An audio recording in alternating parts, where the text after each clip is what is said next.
Hello and welcome to the Swallows Charity Head and Neck Cancer Podcast. Join us on a head and neck cancer journey, presented by Derek Luthwaite. Hello everybody. And Chris Curtis. Hello everyone. We'll be discussing everything that patients and caregivers need to know about diagnosis, treatment, and so much more. I'm CEO of the Swallows Head and Neck Cancer Charity, and I'm also a cancer survivor for nearly 10 years now. And I became a caregiver when my wife was diagnosed with mouth cancer, and it certainly put me on a journey that I never expected to experience during my lifetime.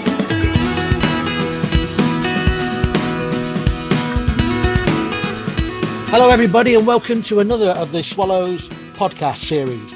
Today we're very fortunate to have with us the Blackpool South MP, Scott Benton, who's going to come and talk to us about the work that he does in our area, which is, as you know, where the Swallows charity is located, but also how the government may have impact on charities, large and small, in the future.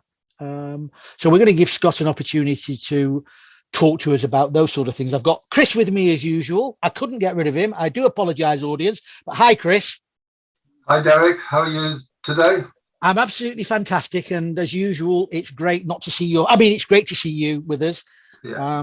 I will give you an opportunity to ask one or two questions today, but I've got you on a counter. Okay. That's fine. I'm actually looking forward to having Scott on this podcast. I think it'll be a great insight for our listeners, and I know that you'll be very gentle with him, Derek. I don't need to be. Scott's a big, strong MP, and he can look after himself. I have no doubt about that. So, without further ado, let's say a big hi, big welcome, Scott Benton, MP for Blackpool South. Hi, Scott. Hi, Derek. Hi, Chris. And thank you for welcoming me onto the podcast. I'm really looking forward to speaking, particularly not just about neck cancer specifically, but more broadly about Blackpool and what we can do to get the NHS back on track and to make sure those people who do suffer from cancers of all kind receive the support they need. Brilliant. Well, should we start with a nice, easy question? Give you an opportunity to move things along.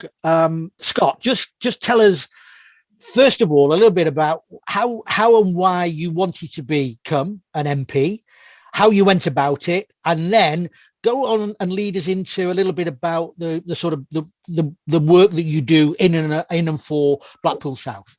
Big question, I know, but thank you, Dave. That's a very good question. I've always been interested in politics. Funnily enough, a government minister, then Labour government minister, came to visit my school when I was 14 in the run-up to the 2001 general election. I was a awkward kid at the back of a classroom who kept asking difficult questions of him. And then that spurred me on to have a look and say, well, actually, there's a general election occurring. What do the Labour Party stand for? What do the other parties stand for?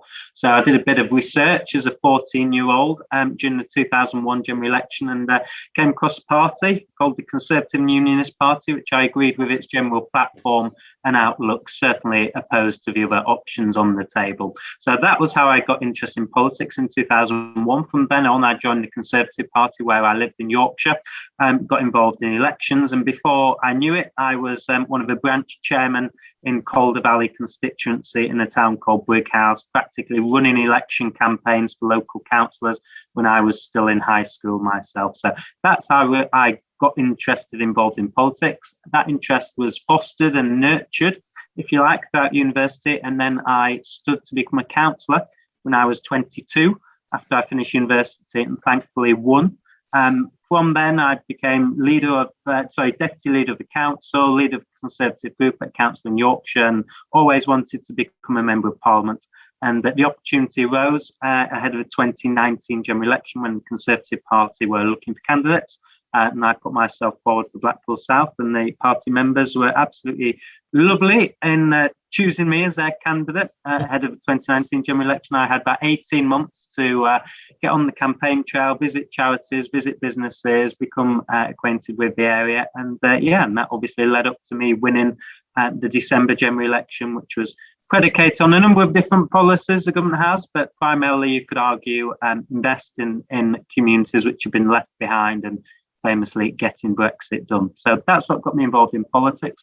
In terms of what does the job entail, it's almost, if you speak to 650 MPs, you'll get 650 different answers of what we consider the job to be, but broadly it comprises of two parts. What happens in Westminster, which sits between a Monday and a Thursday. So we vote on legislation, we debate legislation, we have urgent questions and statements in Parliament about what's going on, where ministers can be held to account. So we've just had one on Ukraine. The next one's on the football plans the government have going forward.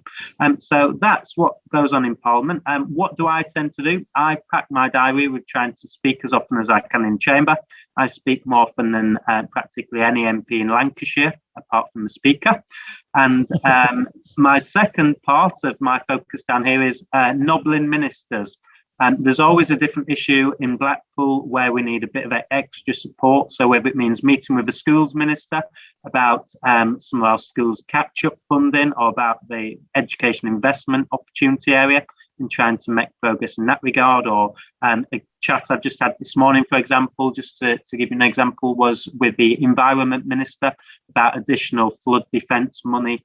We're due to receive £20 million to improve the flood defences along with PROM. So whatever the issue is, whatever the department is, there's a good chance that it's relevant to people in Blackpool, and I'll take it upon myself to try and nobble ministers and corner them when they're in the voting lobbies to try and get additional support. So that's what happens on Monday to Thursday. The part of the job I really enjoy is a Friday, Saturday and Sunday when I'm in Blackpool. That's where I live. So I sort of immerse myself in the local community, visiting charities, visiting businesses, knocking on doors, trying to make myself accessible, holding surges so people can come and speak to me. So that's the job in a nutshell. That's brilliant. Thanks, Scott. Can I just sort of move it towards a little more a narrow focus and ask you about, obviously, when you came on board as the MP for Blackpool, I mean, I know Chris was onto you straight away. He nailed you, and he'd talking to you and introduced you to the Swallows Head and Neck Cancer Charity, and you came on board very, very quickly as a Chris. What's Scott's title these days? Is it patron or? I would like to say he's a patron for the charity, and I would also like to say he's an advocate, because whenever I go to Scott with an issue or a success, Scott is one of the first and the only ever MP that we've had here in Blackpool South to be able to take our campaign to Parliament. And it doesn't matter whether he's Conservative, Labour, or what he is, but he came aboard. Our previous ones has never wanted to come aboard with the community. Sure. And I approached Scott and immediately he got involved. If I could, I would put him on our website. Politically, I don't think that's correct. I don't think Scott would want it. He's never asked for any thank yous, which again shows you the sort of guy he is. So, yeah, I think he's great for South Shore. He's certainly good for all the charities in South Shore. He's certainly good for all the community in South Shore. And it would be a massive loss if we ever lost him. And from day one, you know, Ukraine website, I sent it to him last week.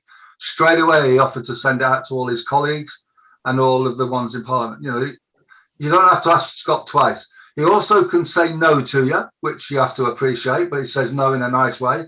But I don't think I've had many no's off Scott, which again is every credit to him personally. Forget the party. Understood. Well, let me ask Scott a direct question then. Scott, how does a local charity like the Swallows, based in Blackpool South area, or any local charity in any constituency, how do they access their local MP? How do they get the best use and support from their local MP? And that's a good question. Being proactive, I suppose, is the obvious answer. Chris and Swallows have been brilliant. As Chris just said, I think, funnily enough, after I was elected, he was one of the first people who sort of put their hand up and dropped me a line and said, can we have a chat? And that just shows you how proactive the charity is. But ultimately, it's down to charities to put themselves forward and put their hand up and say, hang on, we do great work in our local area, whether it be Blackpool, Brighton, Bournemouth or wherever. Can you come and meet with us, sit down and advocate our cause, not just in Parliament, but on a local level as well? And I think the vast majority of MPs, whether Labour or Conservative, would react positively to an approach like that. Ultimately, though, it depends how active the local MP is in that area. MPs obviously have huge demands on the time, and some can give more attention to local issues than others. For example, Ben Wallace in Wyre and Preston North is a defence secretary. So he's a brilliant local MP, but the degree to which he can maybe help local charities and has time at his disposal to do so is probably a bit less than the likes of myself, Paul Maynard and Mark Menzies. But most MPs are pretty proactive and obviously favourable to any approaches from charities. Great. I know Chris is busting to get in here with a question. Go, Chris. No, it's more of a comment. Is any other charities listening? Sometimes just having a photo opportunity with someone like Scott, when you go in for grants and you include those photos in grant applications, it goes a long way. So sometimes you haven't even got to talk. Just if they're out and about, I would say go along and get a selfie done very quickly. And then you can then use that as part of it. A photograph with Scott or an MP goes a long way. Get a conversation, goes even further.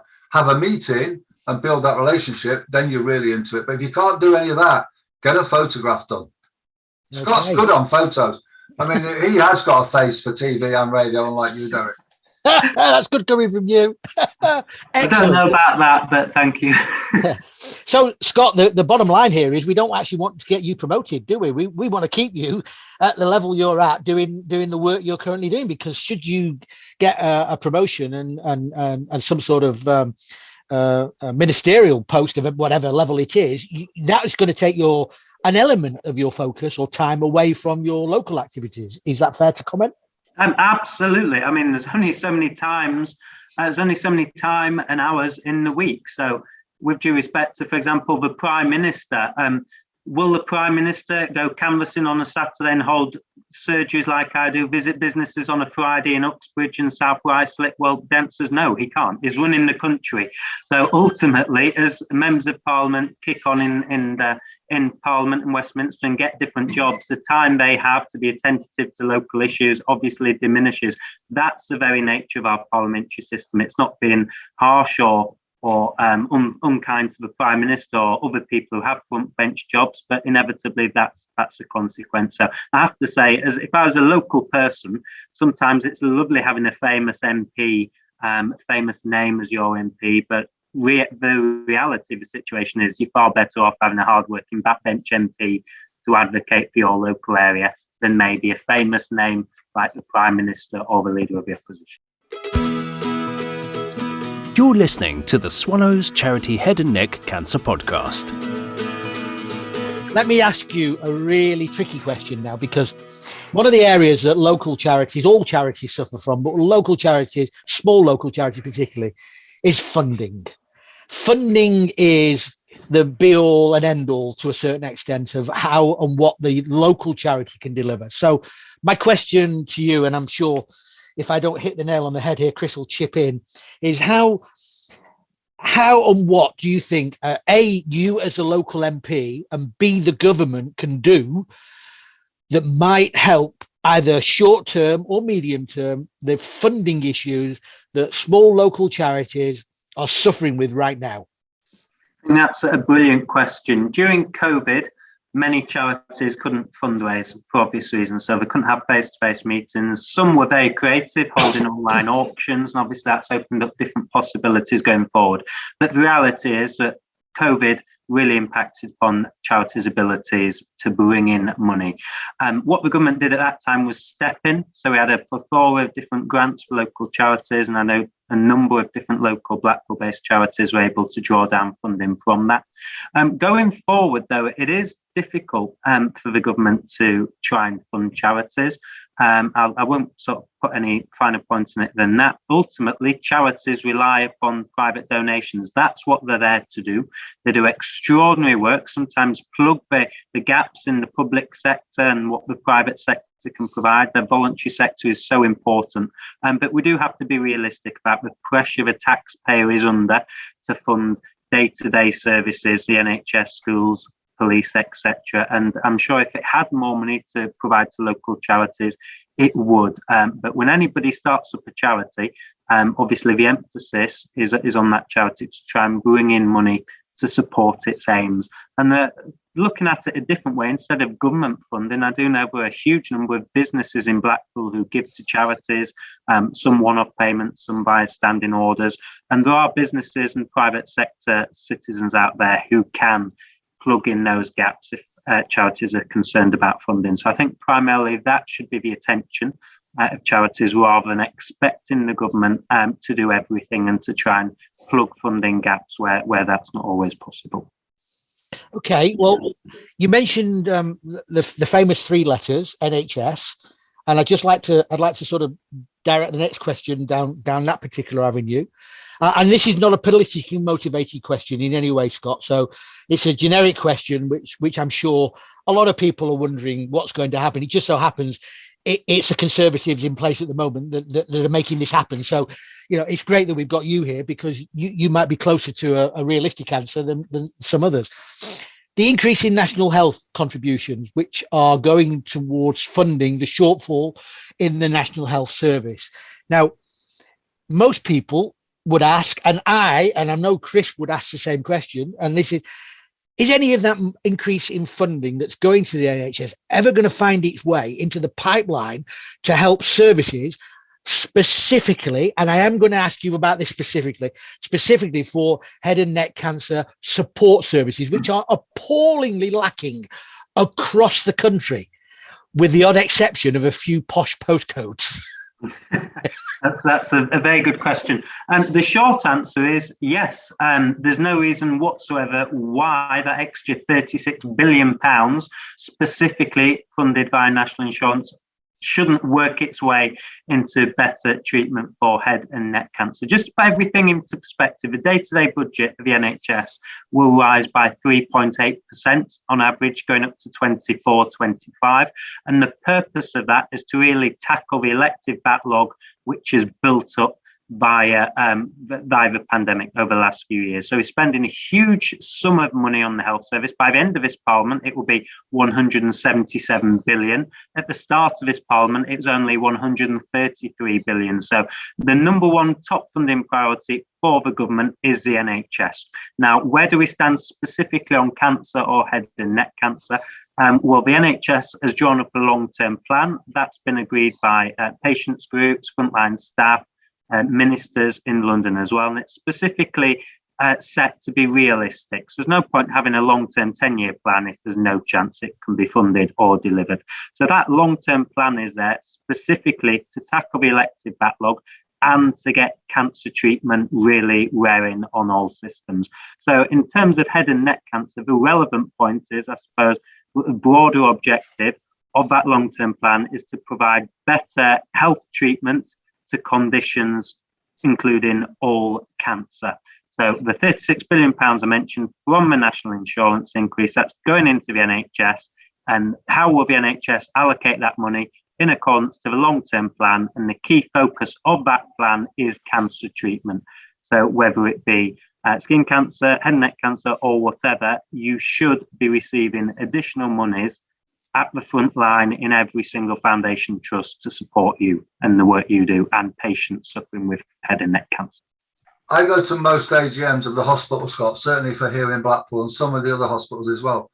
So what you're saying then is, I don't know when this money's supposed to start dripping down, but let's say it drips down this financial year. Yep. So are you saying in the AGM, when I'm looking through their accounts, I should see an increase that comes into that hospital, and then I can see how they distribute it? Absolutely, without a shadow of doubt. Just to put this into perspective, though, since 2017, the amount of funding going to the NHS has increased tremendously. So that funding's already in place. The additional money from national insurance increases over and above. So, if you look at health spend over the last 10 years, it has ballooned. It really, really has, for obvious reasons, rightly so. But the money's already there, Chris. So if you analyse those accounts, you should see basic increases going to pretty much every area of the health service over the next few years. The key with these things is always efficiency. Efficiency in the NHS, some of my colleagues far more experienced than I could probably write a book on it. And the problem is, it was certainly the case during the last Labour government, who put huge amounts of sums into the health service, but productivity always increased by a fraction of the overall funding allocation. And that's a knack. If you're going to put funding in, it has to be well spent, because the NHS is a huge bureaucracy, and otherwise it will get eaten up with extra managers, different extra layers of bureaucracy in our local health system, and the benefit to people with head and neck cancer in Blackpool would be less than potentially the headline figure of the investment would suggest. So that's the trick. One thing, putting money in, but you need an efficient health service to make sure that patients are seeing the outcomes at the end of the day as well. So here in Blackpool and Liverpool, if you live in here in Blackpool or Liverpool, you're 4 times more likely than the average, the UK average, to get head and neck cancer because of our society. 4 times more. So if you're saying 36 billion are going to come into the NHS, the problem I find with NHS when I'm analysing accounts is the waste. It runs, and it seems that they accept, as long as it's not above 20% waste, then that's fine. But that's an horrendous amount of money. If we could forget the 36 billion, Scott, if somebody in politics could get a hold of that as an issue and say, right, how do we bring that waste down by 5% a year down to 10% or even 5%, the government don't have to find any more money. No one seems to get hold of waste in the NHS. And when I talk about waste, basic waste, like they'll give a head and neck patient all the equipment that they need to be treated at home. They then recover and get fined, and they tell you to throw it away. Absolutely, yeah. Why? And to me, that as a common man in the street who's not an accountant, I'm sorry, the health minister, whoever their party is, needs to get a grips with that. Yeah. You don't agree? I couldn't agree more, Chris. I genuinely couldn't. You've put it far better than I could. Just being really candid, I probably wouldn't say this in public, but I'm on the podcast, so I'll have to say it now anyway. No politicians like talking about waste in the NHS. The NHS, rightly or wrongfully, is seen as a bit of a sacred cow in this country, along with the BBC. It's a treasured national institution. 95% of people value it, support it, and wouldn't ever want to touch it. And sometimes when people or politicians start talking about waste, it's easy for political opponents to miscommunicate those messages and suggest that they're really looking for cuts. So one of the Labour Party's favourite election messages is that you can't trust the Tories with the NHS, they'll cut it. So Conservative ministers are very apprehensive when it comes to talking about efficiencies in the NHS and trying to recover some of those monies which are being wasted, because sometimes that gets billed as cutting services when really we're not cutting services at all. What we're trying to do is eliminate that waste. But the reality is, going forward, we cannot have a situation where we continue to spend on the NHS like we are. The above average spending increases over the last 10 years have been through the roof. We pay more tax in this country than we have at any time since the Second World War. So frankly, something's got to give. We're getting an older population all the time, so the amount we need to spend on the health service is going up. But if we're not careful, we'll just be throwing more and more money at the health service, and we won't be seeing the outcomes we need. So the point you make, Chris, is entirely correct. Conservative, Labour, whoever it is, we need a grown-up conversation in this country about how we spend money on the NHS. Everybody values the NHS. Everybody thinks it should be free at the point of use. But how can we eliminate that waste and get money to where it's needed? That's the ultimate question, without it becoming a political football, because if that happens, ministers won't go down that line. And in the end, that's patients losing out because the bureaucracy sucks in more money and prevents it going to the front line. I think if you were in the private sector as a CEO of a unit and you accepted 20% waste, you'd be sacked. Absolutely. 2% waste in a private business is too much when you're dealing with a profit margin of 2, 3, 4%. So the notion of 20% waste is just laughable. And to put that into perspective, just doing some quick figures, if we're spending £177 billion on the NHS, 20% waste is 35 billion quid a year. That's double the police budget. How can anybody afford that money in the NHS to be wasted? It's an insult to patients, and it's a waste of taxpayers' money, and it needs to be addressed. So no, ministers do have efficiency plans, by the way. So every time we speak about more money going into the NHS, Sajid Javid, the current health secretary, makes the point that it has to be better spent. We'd have probably dozens of task forces trying to eliminate waste, but the perception, rightly or wrongfully, is it's far too high, and it does need to be tackled. Well, agree. Maybe you can take that message to the health minister from the Swallows. That would be fantastic. And I'm going to hand over to Derek again. Sorry, Derek. Yeah, no, that's okay. No, it's fascinating, and I'm conscious of the fact that we're running short on time with Scott, and I don't want to bore our listeners with too much of the number crunching and the economics, because at the end of the day, the average Joe listening to this, me included, we just want to see results. We don't care how you get there. We just want to see the results. But here's something, Scott. You mentioned earlier about efficiency. You mentioned earlier about not wasting resources. One of the best ways not to waste resources in all cancer treatments, but specifically as well, definitively in head and neck, is catch it early. So what can we do to help? What can you do? What can any MP do to help charities like ourselves make it more accessible to get early diagnosis? Because at the moment, the situation we find ourselves in is COVID has overrun cancer treatment to the point where it's going to take it's going to take the NHS a long, long time to catch up to where they were only a few years ago, let alone where they're going to be in the future. But here's the kicker. We've got a GP system which seems fraught on stopping anybody getting an early diagnosis in case you actually have to speak to a doctor. And that seems ludicrous to me. Absolutely ludicrous. It seems that appointments at GPs are now determined by receptionists. And that has to change. So, Scott, what can you and your colleagues do to help us make that change?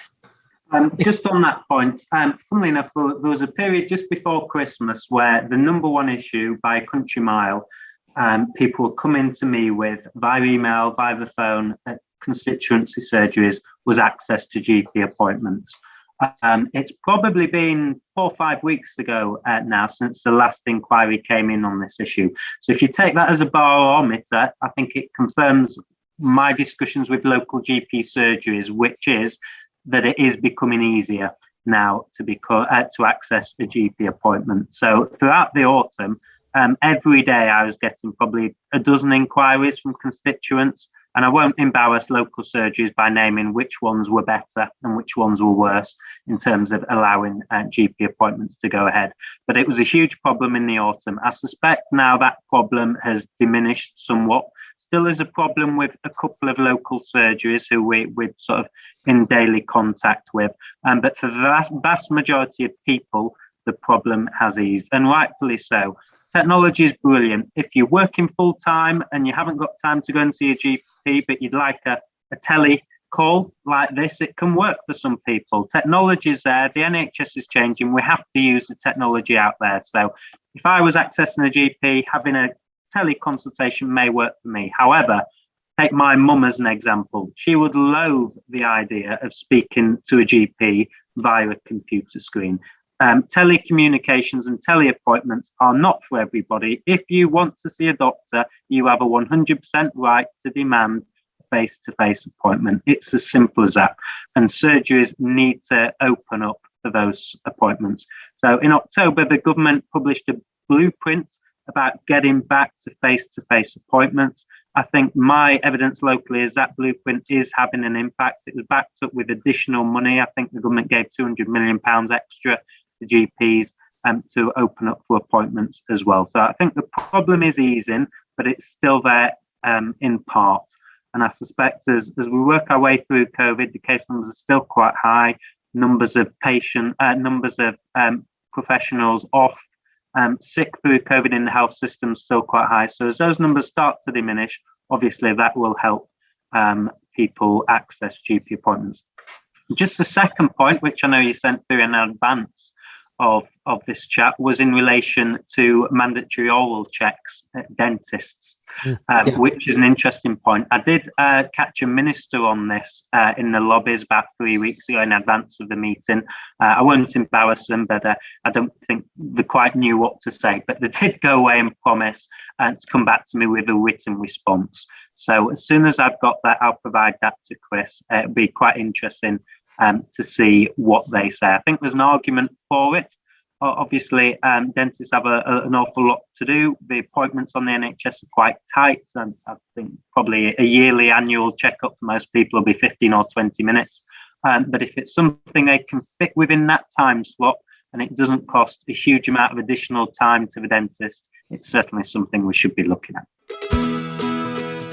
The Swallows Charity Head and Neck Cancer Podcast is designed to help and support both patients and caregivers. So I'm going to come back on that, Scott. Well, I think that's great. You took it to them, and let's hope that they come back to you.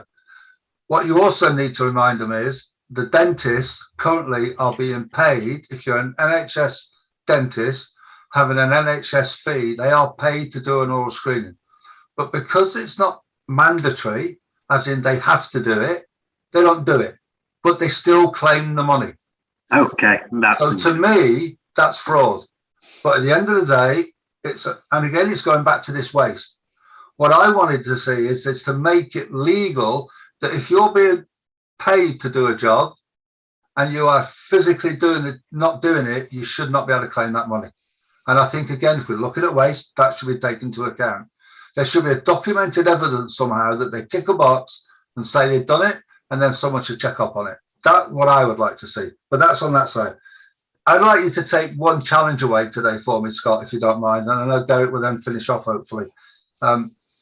If you go to Preston for cancer treatment, it's free car parking. For you, your family, for anyone, it's free. You get given a little disc, and once you get that code, you get free parking. If you go to Blackpool Hospital, for up to 3 hours, it's £1.50. For 6 hours, it's £2. And over 6 hours, it's £5. You have to go there every day for 5 days. So you're looking at £6 a day. You're not earning money. You're not the breadwinner anymore. You're having increased in charges of petrol, which again is another subject. But car parking I go to Preston Hospital as a cancer patient. I don't have to worry how I'm going to park my car. So I don't have to worry about getting public transport. I just go along, park my car, go to Blackpool Hospital. Now, I know it's run by private organisations, but so is Preston.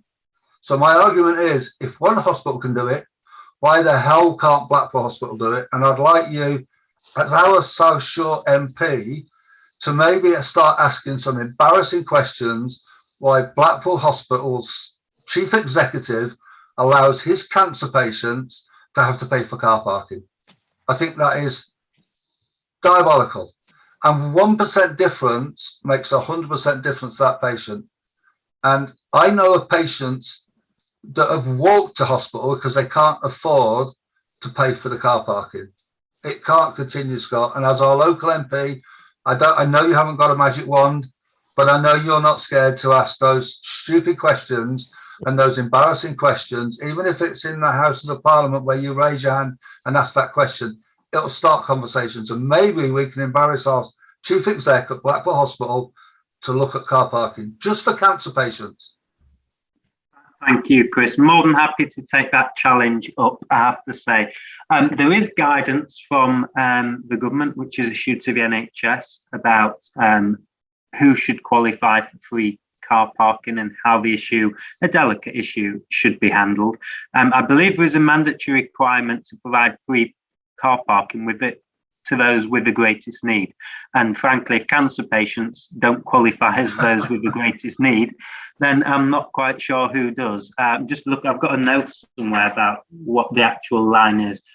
Greatest need includes disabled people, frequent outpatient attenders, patients of sick children staying overnight, and staff working night shifts. So that's fine. Nobody's going to argue those aren't the people with greatest need, that cancer patients should be added to that one as well. It's an extremely delicate issue, and I'm more than happy to take that up in private, but in public if need be, Chris. So you've got a guarantee I'm happy to do that, which is good because I've said that on camera now as well. So no getting away. I'll give you another argument back on that, is if they say it's for disabled, cancer is a registered disability. When you're going through treatment, it's a registered disability. Absolutely. And head and neck cancer beyond treatment is also a registered disability that not a lot of people know. So if that's in there, automatically, because we're disabled, because we all get a disabled badge instantly. So why are they not giving us free parking? So again, please, and we can talk outside this meeting privately, but I wanted to give you, knowing that you like a challenge and knowing that you always take up our baton, that's the baton out of this podcast I'd like you to take up, and I'm going to hand over to Derek. Yeah, Chris, we've got to move it on because I know Scott's got to get to a debate in the House, and we're right on his sort of deadline. Scott, I would like to ask at this point. I've got a series more questions that I would love to go through with you. Can I ask that we try and arrange another podcast at some point in the future at a more convenient time when we can maybe cover some of the other issues? I mean, I think our audience will find what you've had to say fascinating, and I think they would hope that we would have asked lots and lots of more questions, but as you know, time's a limiting factor. So on that basis, I would suggest that we sort of bring this particular edition, this particular episode to an end, but with the hope that you might be able to come back on another occasion and pick it up and let's talk a little bit more, because what you've got to say is fascinating, and I think we want to hear more from you. Are you open to that, Scott? Absolutely, and just a huge thank you to Derek, Chris and John for facilitating the session. I found it really useful. More than happy to come back. I know we've barely even scratched the surface on NHS efficiency, waste, let alone some of the more pertinent issues which your listeners would like to hear specifically about cancer treatment. So always more than happy to come back and do this, and potentially we could do it in person as well. That may add another flavour if we're all in the same room as well, potentially. So just a huge thank you to your time. To everybody listening, I hope they found it useful as well. But be remiss of me not to finish just praising Chris and the tremendous work he does in Blackpool with the Swallows charity.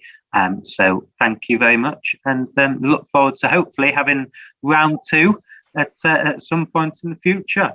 That's great, Scott. Thank you so much for giving us your time. Much appreciated. I know you're busy. I know you've got to get to a debate. If you want to drop out now, Scott, feel free. Absolute pleasure. Thanks, gents. I'm going to stick a jacket on and run. I hope you all have a good afternoon. Yeah, Bye. You too. Take care. Cheers. Take care. That was an interesting discussion. Chris, what do you think of that contribution from Scott? I mean, I think he's touched on a few very delicate subjects there, which really impact on what we can do. I've always said since I first met Scott when he took over South Shore, he's unlike a lot of other MPs I've dealt with. He does listen. He's not scared to put his head above that pit that then gets shot. He's not scared of that. I've heard some of his debates when he starts a debate, and he's quite passionate about South Shore and Blackpool. And he also wants to work with local communities and charities. So I have every respect for him. Forget his party. Let's forget all our politics and everything else. And I know now I've set that challenge around car parking, that'll be on his radar. I also know, because I've set the challenge of the 20% waste, trust me, he will hit the right people. Chris, come on, we've got to wrap this particular episode up now. So everybody, thank you for joining us and listening to our discussion with Scott Benton, South Shore MP for Blackpool. But we've come to an end of this particular episode, and as usual, I'm sorry to say, and I apologise in advance, but we have to do it. I have to hand over to Chris for a few adverts. Chris. The advert today, don't forget our website, theswallows.org.uk, and it's a brand spanking new website being launched next week, which will be fantastic. It's all been updated. It'll be phenomenal. It's not been designed this time by old people like me and you, Derek. It's actually a completely redesigned, so look out for that one. theswallows.org.uk. Don't forget our 24/7 number for both patients and caregivers. It'll be answered by Sharon, my beloved wife, and if it's a caregiver, she'll talk to you. If it's a patient, I'll talk to you. It's not a call centre. It's not an answer phone service. So yeah, please give us a call on 07504 725 059. And if you want to send an email, it's just info@theswallows.org.uk. Please get in touch or give those details to anyone you know that might have an interest in head and neck cancer. Well, everybody, that wraps it up for this particular session. Thank you very much for listening to us. If you listened all the way through, sorry if we bored you. If you listened all the way through and you found it interesting, come back and we'll do it all again in the future. Take care, everybody. It's bye from me. And it's bye from... And it's bye from me. I was on mute, Derek, because I thought you were going to finish. But yeah, and it's bye from me. Cheers, everybody. Bye-bye. You've been listening to the Swallows Charity Head and Neck Cancer Podcast. For more information, please visit www.theswallows.org.uk. We hope you'll join us again next time.